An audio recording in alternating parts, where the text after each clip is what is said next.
সেই দুঃখের কথা আর কোষ না দোস্ত। সেই দিন পার্কত আমি আর আমার প্রেমিকা বসে আছি। নিচ্ছে না পরে আমার প্রেমিকা করছে যে আমার হাগা লাগছে, আমি না হাগে আসি, তুমি একটু বসো। তোর ব্যাগ মোবাইল সব আমার কাছে থুয়ে গেল। তাই নিচ্ছে না চালাকি করে মোবাইলটা নিয়ে ওর মেসেঞ্জারত আন্দাজে জেলে জেলে বেড়াচল না আমাকে সমবয়সী এল্লা এল্লা বেড়াচল মানে 14 জন 15 জনের লাগাতে হবি এক রোগ আমি আই লাভ ইউ লিখে পাঠিয়ে দিন। তা কি হচ্ছে, এটা তো কোনো ব্যাপারই নয়। ব্যাপারটা সেটি লয় দোস্ত, ব্যাপারটা অন্য জায়গা। এই 14 জনের মধ্যে 8 জন রিপ্লাই দিছে কি শুনবো? ক দেখি শুনি, সেই ইন্টারেস্টিং লাগিচ্ছে। প্রথম জন রিপ্লাই দিছে যে দিনে তো 20 বারের বেশি কও, নিচ্ছে না আগে এই কথাটা কোলা, আবার এখন কল লাগবে। এই মেসেজ দেখে আমার হাত পা আস্তে আস্তে ঠান্ডা হওয়া শুরু করলো দোস্ত। আচ্ছা কত দোস্ত, তারপর দ্বিতীয় জন কি লিখে পাঠাছে?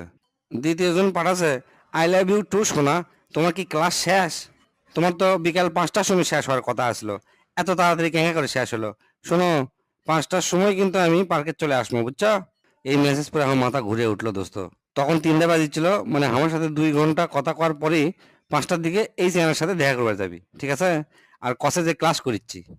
3 নম্বর জন রিপ্লাই দিছে, রাগ ভাঙছে তাহলে আমার লক্ষ্মী সোনাটার, নিচ্ছে না কিছু না হলে এত রাগ করো কৃষক সোনা, তোমার খুব দেখবার মন চাচ্ছে, এনা ভিডিও কল দেই। চতুর্থ জন লেখছে, বুঝছি তোমার টাকা শেষ হয়ে গেছে, আবার টাকা দরকার। তো শোনো, কালকে তাহলে সময় দাও। আরেকটা কথা, লিটনের ফ্ল্যাটে কিন্তু যাবো না, ওর বাবা মা সবাই চলে আসছে। কালকে আমরা যাবো বদনার ফ্ল্যাটে, ঠিক আছে? আর সারাদিন কিন্তু থাকবো, সকাল 9টা থেকে বিকাল 5টা, কোনো কিন্তু ডিস্টার্ব করবে না। আর টাকাটা তোমাকে 5টার পরে দিয়ে দিব। এই রিপ্লাই দেখে দোস্ত আমার মাথার চুল শুদ্ধ গায়ের চুল সব খাড়া হয়ে উঠলো। তারপর তারপর পঞ্চম জন কি লিখছে দোস্ত, না কত? আমি তো শোনার জন্য সেই এক্সাইটেড হয়ে গেল। 5 নম্বরের রিপ্লাই শুনে মনে হলো এই লোক না ভারে ভারস্ত এবং টেকালা লোক, আর মনে হচ্ছে একই বিয়ে করবি।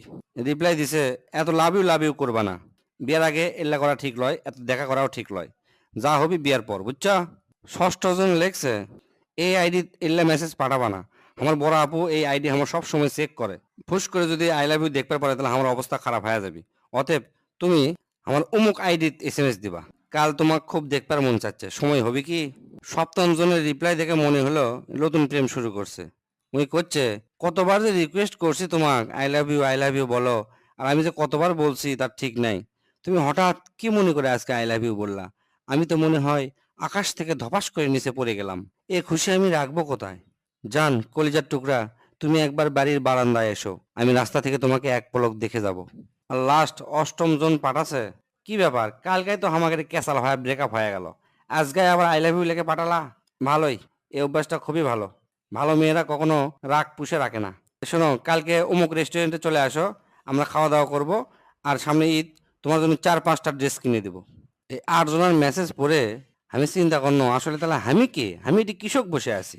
আর সহ্য করবার না পারে মেসেঞ্জার তাড়াতাড়ি অফ করনো, যেহেতু 14 জনাক পাঠাছি, 8জন এই রিপ্লাই দিছে, আর কে কি লেখে আল্লাহ জানে। তাহলে এখন ক, আমি কয় নাম্বার প্রেমিক ওর? আমি আর কি কমো, দর্শকের কাছে প্রশ্ন কর, ওরাই হিসাব করে কমেন্টত লিখে দেখ তুই কয় নাম্বার প্রেমিক।